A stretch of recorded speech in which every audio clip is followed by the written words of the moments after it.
Here's something I shouldn't do. Ride my bike with no hands while filming myself. Seems like a bad idea. But hey, I'm at the end of 100 days. What do I have to live for? Yeah. Check it out. A real payphone next to the post office. Ah, it doesn't work. Shocking. I also don't want to touch this to my skin. At least the skin on my face. My hand is already burning.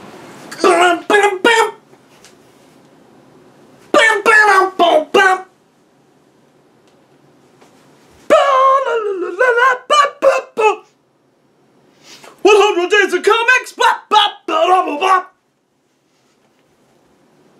with me, Gazbot, is day 100. Woo! All right, that's enough of that. That's my victory lap. That's my celebratory dance. That's my spasmania. I'm a spasmanian devil. Anyway, 100 days of making comics. Me, Gazbot, day 100. Complete. Complete! I kind of made myself out of breath. Not the dancing around just now, but the just challenge of the 100 days. I'm pretty stoked to be done. I'm pretty happy that I did it. So, here, well, okay, first of all, did I work on my comics today? Yes, I did. I put an hour in. Most of my day, I went out with some friends, did a few other things, and some housework. I didn't do any client work at all today, with the exception of like emails and things like that.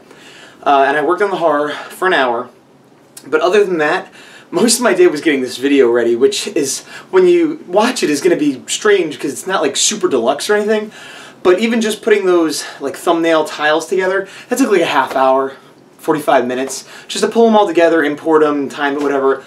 And other dumb stuff, like I wanted to add up my time of how much I've actually put in, but I had to look at each video, and then the first couple I didn't put it in the show notes, so I had to watch to see what I said, and just dumb stuff that isn't going to translate to anything super exciting in this video, but took a lot of time.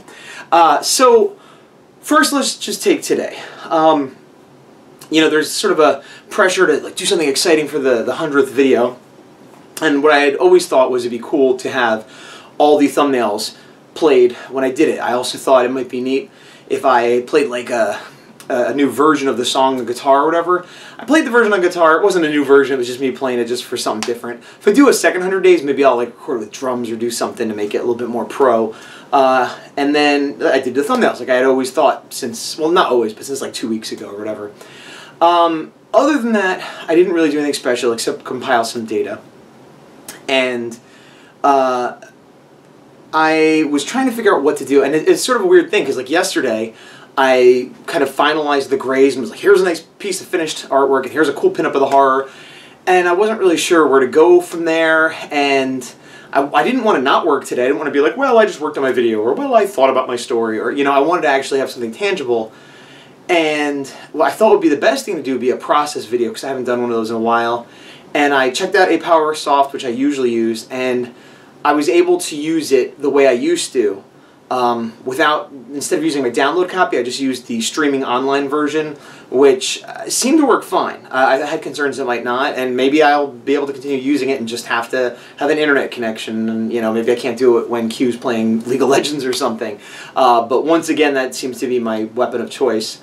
And I did do a process video, but I was like, well, I'm going to be just going back to cleaning up thumbnails to roughs or to, you know, like kind of digital pencils. And it didn't seem very exciting to me, and then I said, no, that's kind of perfect. because, you know, yesterday I had this sort of milestone and had a kind of a fun pinup and a big kind of, yeah, check this out, and that kind of represented the highs and the fun part of making comics and making art. And then today, yeah, back to the trenches. You know, this is what I'll be doing tomorrow and the next day and whatever, regardless whether I'm making videos or not. It's just, okay, here's a pain in the butt panel that has perspective, and I gotta spend an hour just getting it ready to be inked or drawn properly, you know. So I'll go ahead and put up this. Put up you. Seems like it's been a while since I did one of these. Not just a cleanup from the rough thumbnails, but also just a process video. I actually had forgotten that I started this page, and I was thinking I was going to be starting one fresh, and then I remembered, oh yeah, this first panel is going to be a big pain in the butt. But I dove right in and spent an hour doing it. It was mostly just tracking out perspective more than layout, and that front brick slab in like the bottom left ended up being completely wrong perspective-wise. I give it a straight line even though the horizon line was above and the vanishing point. I used the correct vanishing point on the right here, but on the left it was completely wrong. And also I think I changed... This is an example of me trying to be lazy and not use a reference. This was going to be, oh, a street light or a sign or something, and it kind of looks like a pole I remember seeing, but it didn't quite look real or make sense. And that's because rather than look it up, I tried to remember what it looked like, and of course I end up changing that later too. This is not the most exciting sort of pencil rough cleanup to end my 100 days on, but I feel like it's very appropriate because it's, you know, yesterday was kind of the exciting day with the finished page of art and the pinup of the horror, and this is just emblematic of, alright, back to work. Enough pat myself on the back. And that's, what am I doing there? Garbage. Just ignore all that. Setting up This American Life to listen to. But yeah, sort of back to work and forcing myself to do the not fun technical aspect of the work. And, like building a crosswalk with the lines in perspective, the kind of glamour you get from this sort of shot. But I try to remind myself that if the establishing shots and the backgrounds and the boring shots don't look real and don't look right, then they will distract from the story and they will distract from the cool shots. You know, I don't want people to look at this panel and go, oh man, that's amazing. I want them to not notice it. It's kind of like when they talk about if special effects are done right, you don't notice them. That's kind of what I try to go for with backgrounds and establishing shots and anything that's considered boring or technical or, you know, whatever. And you can see I realized, oh, that perspective was wrong, and I fixed it. And then I made a little podium there, but I wasn't happy with that. And I think I decided, yeah, I decided to make it a circle using sort of vague actual perspective. And right here I started building it again, and then I'm like, wait, let me look at something in one of my reference pictures. And I decided, oh, I'm just going to make it a straight up and down wooden pole, which is easier to draw, but it wasn't out of laziness. It actually looks more correct on the street corner there. And then I filled it in just to block out whatever's in the background. And this building right here is actually the easiest part, because I just sort of, this I did try to just make up because it just needs to look like an older rundown building. And so I just threw a couple perspective lines out and made up some details and threw in some brickwork. I like drawing like crumbling brickwork. It's sort of the perfect mix of sort of being in perspective, but if it's a little off, it doesn't matter. This awning I started drawing was out of perspective, and I also realized I didn't want an awning on this building because it's, if it ever had an awning, it would have been ripped off by now, and it's probably not the sort of the building that had an awning. And you can see the perspective lines I'm doing here. This is all in Photoshop. To do that, you just hold the shift button. Well, if you hold the shift button, you get a straight line. But if you click it in one point, then move it, hold shift, click the other point, that's how you get a straight line. And a brush gives you a tapering line, as it's the same as if you did a stroke. But if you use the pencil tool, you get more of a straight line. And so I tend to use the pencil tool in rough construction like this, and then later when I quote-unquote ink over it, I'll use the brush tool in most cases. And I drew a little chain link fence there and kind of a dead tree. And I have to keep reminding myself that while most cities, even like in rundown urban areas, will have, you know, plants and stuff, they won't be well kept necessarily. And I didn't want it to look too lush and nice because all the buildings are falling apart and run down. So I wanted the trees in the area to be kind of half dead or completely dead. And so here I just run some windows and I made them boarded up, because I think I talked in a previous video how this is Dan's bar, but it was originally like a club that was kind of fancy and popular, you know, decades earlier. And he really only uses the basement, and the upstairs has maybe like been for lease for like, you know, 20 years. And the windows had either been broken or boarded up so they wouldn't be broken. And now I'm just working on the building next to it. I don't know if I had a story for what this building next to it was. I think I imagine it being like a annex or a storage thing. That's why I gave it kind of a weird blocky front. It wasn't a storefront. It wasn't advertising anything. Maybe it was a recording studio, and the signs come down. It used to be attached to this fancy club. I think I started drawing a dumpster here, and I was having trouble getting it to work, and then I realized it was way too big for the scale, considering the door in front. And eventually I scrapped it, thinking like, why would there be a dumpster there anyway? It's not a functioning business in a proper way, and Dan essentially is running a bar coffee shop, and he could probably just take a bag of garbage out to wherever. And then some more rundown buildings in the background. And there's an example of I put some trees, and I put that sort of dead looking tree in the front. I thought that looked better, and then I went back and redrew the one in back so it was a little less full. Yeah, I don't think that's, I erased it and said I don't remember it ending that way. Yeah, see. And you could argue maybe it's winter or something, but it just helps the overall atmosphere. And I heard somebody talking about when doing backgrounds, it helps to think of them as characters in a way, and I do find that helps. It's still tedious, you still got to worry about the technical stuff, but by thinking about stuff like, I should board up these windows, and hey, maybe make the trees look kind of desolate, and I'm no expert at backgrounds. I've gotten much better than I used to be, but I was definitely an image kid that was like no background, speed lines, and I've kind of tried to swing the other way and put as much work as I can into the backgrounds, although I still have many flaws, but like I said, one of the things that helps me be willing to put the work in, and aside from the fact that I want it to add to the story as opposed to detracting, is thinking of the environment and the characters and all that stuff. I should cut this stuff out, but I'm not gonna. That's my headphones kept malfunctioning on me for some reason. But I was having trouble at that stage because I didn't know what else to do as far as what elements needed to be added and stuff. And then I realized I was sort of following the thumbnail rough, and it was messing me up. So then I just erased it, and now I was just working without looking at any of the rough kind of, out of my head. I wanted there to be cracks in the sidewalk by the pole, but I kept going overboard and redrawing it. Yeah. And then I also wanted, the pole looked a little bit too blank, so then I put a couple signs on there to just make it clear that it's not just some random pole of nothing, but it was like, light or whatever up on top, but there's a couple signs on the bottom. And then here I did the road lines. I think these came out a little bit weird. I think I'll probably readjust them in the inks. The spacing on stuff like that is always kind of weird, because even if it's mathematically correct, it sometimes looks wrong to the eye, and vice versa. And I don't do a lot of like road painting type of things. Like, I still struggle with perspective. I've mentioned that before. I do my best to get it correct, and I'm sure there are always flaws, but this doesn't look too terribly bad. Like the broad strokes are correct. This is pretty much where I'm at, and then some of the details might fall short. And then I was just putting some junk in front of the building, like a fence that was half knocked down or something. And then I realized there should be more. I was just, This American Life ended, so Thunder Punch Daily. Then I just put some junk in, and I wasn't too precious about what went where and how much I put. I'll probably, adjust that a little bit in the inks as well, but once again, it's sort of a rundown, half-abandoned area, so that, maybe trash doesn't get collected that often. And that's it. So there's that, and like I said, not the most exciting thing, but somehow apropos to just the continuing of nature of this, of like, we soldier on. So, the other thing I did, I'm going to grab a piece of paper right here if you don't mind, is this is my analytics. I don't know if you can tell, but it's just numbers, and as we all know, I'm great at numbers. So I went through every video I did for the 100 days, and took down how much time I spent each of those days. Now, 30 minutes is what we're supposed to do, and I never went below 30 minutes on any of the days. I wanted to hold myself to 2 hours, and I was kind of surprised in the beginning. I was doing a lot better. I definitely started off really strong. I was hitting 2 hours every day. Some days I had 3 or 4 hours.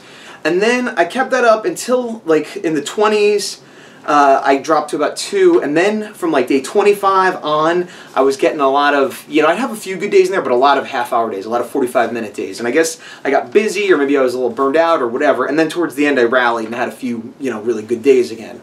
So, all told, for 100 days, I spent 158 hours and 45 minutes. And when I broke that down, that comes to 20 days. Assuming an 8-hour workday. And so if it was like a regular 9-to-5 day job, then that would be 4 weeks or 1 month of like going to work every day for 8 hours, 5 days a week. And my average came out to be 1.5 hours a day, which is 3 times what we're supposed to do, but it's a half hour under what I wanted. I wanted 2 hours to be my minimum. If I do this again, I'm going to try to be a little bit better about that. I mean, maybe I won't be able to, but my ambition would be to have at least a 2-hour average, you know, for the whole time.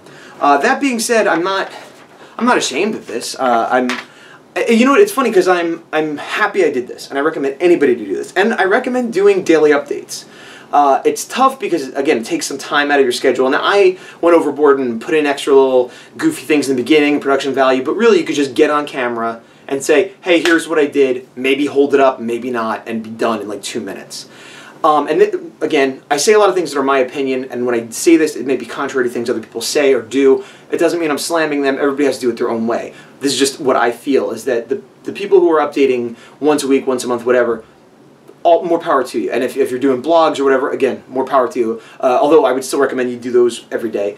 I just find that having the video, it's an extra layer of engagement for myself. And I feel like not just the accountability, because like theoretically if I do it once a week, maybe I didn't work today. But by the end of the week I put in at least 2.5 hours. I'm like, oh, well, here's what I did all week. And it kind of allows a little bit, as long as you have something to show at the end of the week, you can maybe slide on a few days and nobody would really know. And I'm not saying, you know, like, I mean, and I feel like I might do that. I'm not saying like that makes you a horrible person, but it's just life. But if I know I have to report today, I have to have something to show or talk about. And the other thing is, I think it's good, it's sort of like art therapy, where if I'm having a bad day, I could, you know, talk about what happened.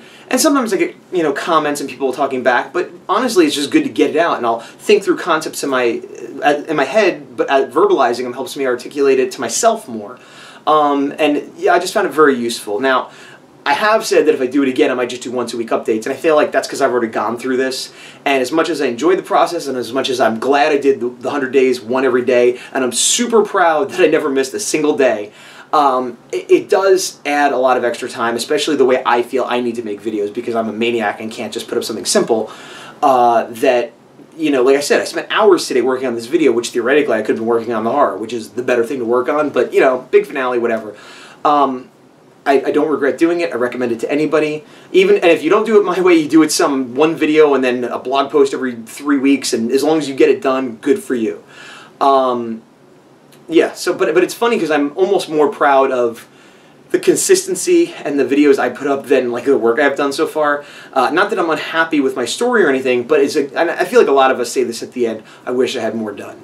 You know, I was putting in more than a half hour a day, and I'm still unhappy with where I am. And a lot of it comes down to the writing. Going into this again, I mean, it's a luxury to have the writing done. Maybe people need to put this half hour aside to get the writing done. But going into this again, I would not include writing as part of it for myself.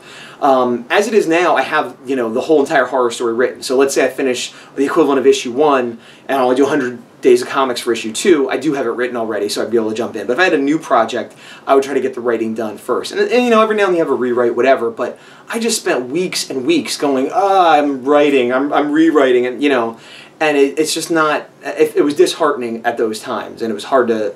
You know, I was able to work, but I didn't feel excited about it, and I imagine the videos weren't particularly exciting for people watching. It was just a lot of me complaining about how it's hard to write. And I also feel that writing, you know, I understand there are people more busy than me that like have a hard time getting that half hour at all, and so they might need to do that for writing, but I feel like that's something you could do in your head. You just jot a little note down, a Moleskine or something, or while you're driving. You know, you don't need to literally be sitting in front of a computer or drawing table the way you do with, you know, the drawing component. So that would be my one big advice, my two big advice. One, do a daily updates if you can. And two, and more importantly, I kind of feel, have the writing done, or at least mostly done. Now coming into this, like when I compare what I had done then and what I have done now, I had the idea for the story, kind of the broad strokes. I'm reluctant to even call it an outline. It was like a page of notes that kind of had the main character, like the main human character, the monster, and sort of what happens at the end, and that's it. You know, it wasn't even like A, B, C. Most of the characters that I now have weren't in it. I didn't have any like dialogue. Again, I hesitate to call it an outline. It was more like a, hey, wouldn't this be a cool idea for a story? And I tell you 4 sentences, and that's what I have. Then I had a couple rough character designs, maybe 1 or 2. Like I think I had the main character I'd drawn once, and like a mech I drew once, and then I had like 15 drawings of the horror, none of which I was particularly happy with, none of which looked like what he looks like now. And that's where I was. So now, 100 days later, 150 whatever hours I said later, I have the entire story written, scripted, dialogue, everything, revised several times, which doesn't mean it might not get tweaked as I'm, lettering it and stuff. Read by several people. Now I'm blanking if it's 4 or 5 issues, but 100+ pages. So yeah, probably 5 issues done. Then I have designs for almost all the characters, every character and thing in issue 1 at least, and maybe there's a few that I need to design for the later issues, but every major character, vehicle, thing like that I've designed. And I have thumbnails done for the whole first issue, 24 pages. I have sort of anywhere between layout roughs and pencils, depending on the page and depending on your definition, done from page 1 to 12 with 13 in progress. And I have the first page completely inked and grayed and done. And I have a nice pinup of the horror that I probably won't use for anything, but I have that.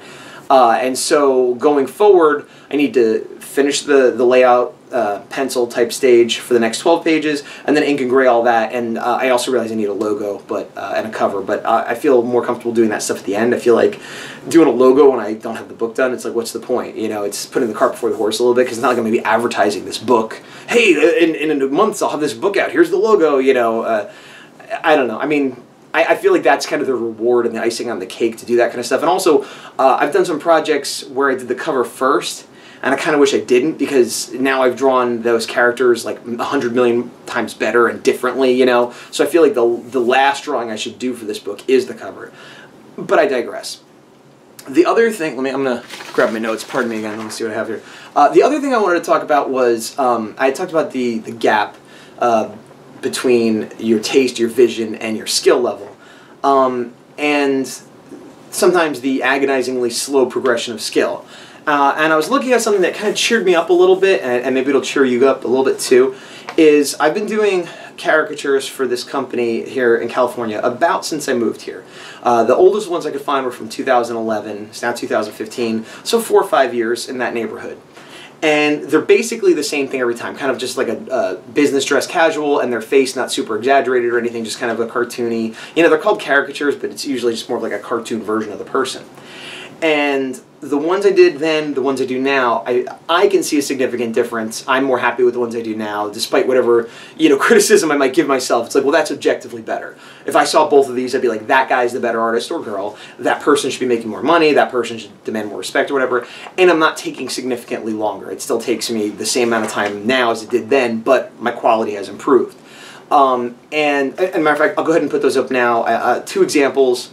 It's just going to fade with the 2011. Unfortunately, it's not like I drew the same exact person, but just I picked 2 examples from each. So here's those.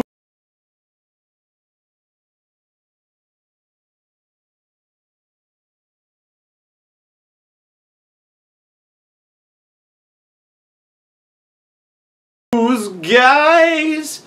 So hopefully you could also see the improvement I have. Line quality, posing, coloring a lot. Like shading and coloring, I've gotten a lot better at, which is good considering I'm working as a colorist now. But that was one of those things that it wasn't like an aspiration, it was just a necessity that I had to do.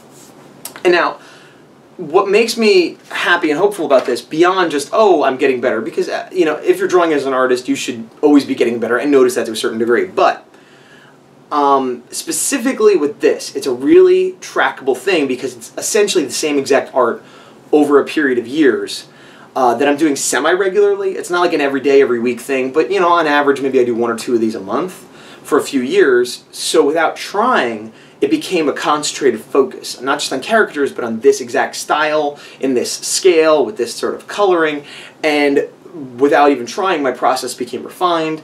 All the steps involved became better, my lines got better, everything just corrected itself. And not that I'm saying I still can't improve and these are the best that they'll ever be, but I think it's like, a focus. And it's a thing where, as much as I like comics, it's not like I've been drawing a lot of comics. I do a couple pages here, and then maybe I don't draw comics for a year, and then I do a few pages, half a book, and then another 6 months goes by, So if I get in the habit of drawing pages all the time, even if I'm not drawing whole pages every day, but I'm just always working on it, I feel like, ideally, I'm looking at anatomy, I'm looking at perspective books, and this is stuff I do anyway, but I'm like consciously trying to get better.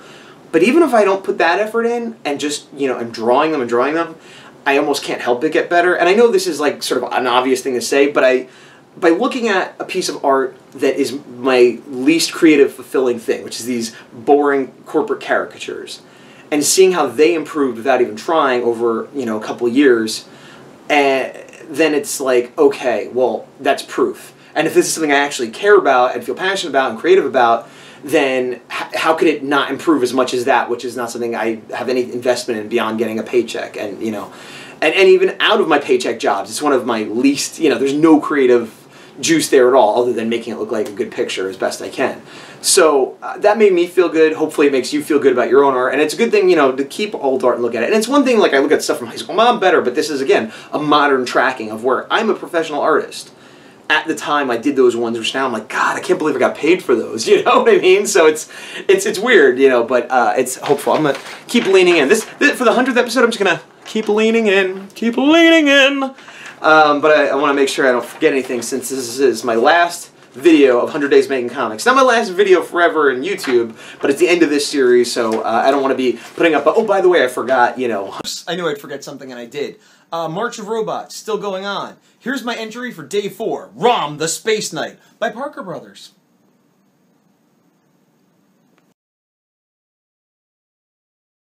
(101) or 100A or something. So, I'm going to say a big thanks to everybody. I'm not going to call it individual people, with the exception of Kevin Cross, because he started it, so he deserves credit for this ever happening and me ever being able to do it. But I'm not going to call it anybody else personally, because I'm just going to forget somebody. I thank everybody who has supported me, who has commented, who has liked, who has watched and disliked. All the V100s are great. All the art casters I met was great. I met a lot of awesome people. That's the other thing why I recommend doing this and watching other people's videos and commenting and interacting, because you get a social network of friends, but of friends that are artists, and you can have discussions that maybe you can't have with your normal real life friends. Or even if you can never have too many art friends, you know. So I thank everyone who's done it. I congratulate everyone who's come before me and finished the 100 days. I encourage everyone who is in the middle of doing it now. And what I'm going to do is, in the show notes, I'm going to do my best to put a link to everybody who is currently, as of the beginning of March 2015, in the midst of doing 100 Days of Comics, either the first round or the second round. If you are doing it and I don't put your name there, let me know and I will add it. If you know somebody that's doing it and I don't have their name there, let me know and I'll add it. And yeah, just anybody who is currently updating on a regular basis. You know, some people left and they say they're going to come back, or some people, you know, whatever. I'm not going to worry about those people, but just anybody that is currently doing it and updating on a regular basis, I want to make sure they're listed below so that they get credit, they get cross-promotion, and anybody who was watching me that, you know, maybe wasn't watching other people and was looking for something to do, hey, there you go, jump on one of those. Alright, so one other thing is I thought I would do a nice little retrospective, and I was going to go through, I thought about doing a blooper reel, but it's like I have hours of footage to comb through. It would just be such a huge endeavor, which doesn't mean I guarantee won't do it, but I probably won't. And then I thought, well, maybe I'll just pull little pieces of like, oh, remember the time I was here and here? And I didn't want to do that either. So I have, this is a recreation. Here is a little retrospective of all the things that you might have seen over the 100 Days of Comics in this little montage of good. Ready? Montage of good, montage of good. Hey guys, remember all those times I filmed here in the bedroom from this angle?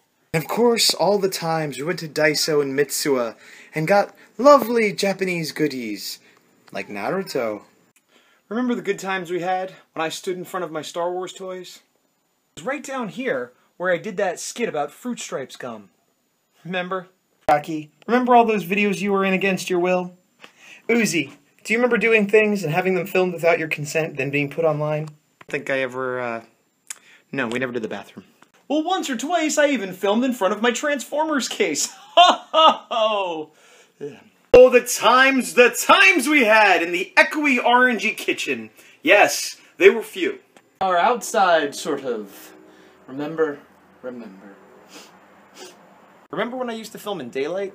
That was a long time ago. Porch. So let's have a hand for one of my co-stars, Bike. Hey, all right, Bike. You did it, buddy. You biked it. Oh, and look, it's orange. Guys. Oh, we're getting vitamin C through our eyes. And tears. And tears. What about all all those times I opened something and then yelled at you? Also, Aaron soon. Hey, remember the creepy bears? Hey, Art. You were talked about occasionally. Thanks. Let's not forget toys! Toys, toys, toys, lots of toys. Talked about toys, toys, toys, toys, toys, toys, toys, toys. And of course, the ridiculous pool that we can swim in winter. Not today, man. Not today.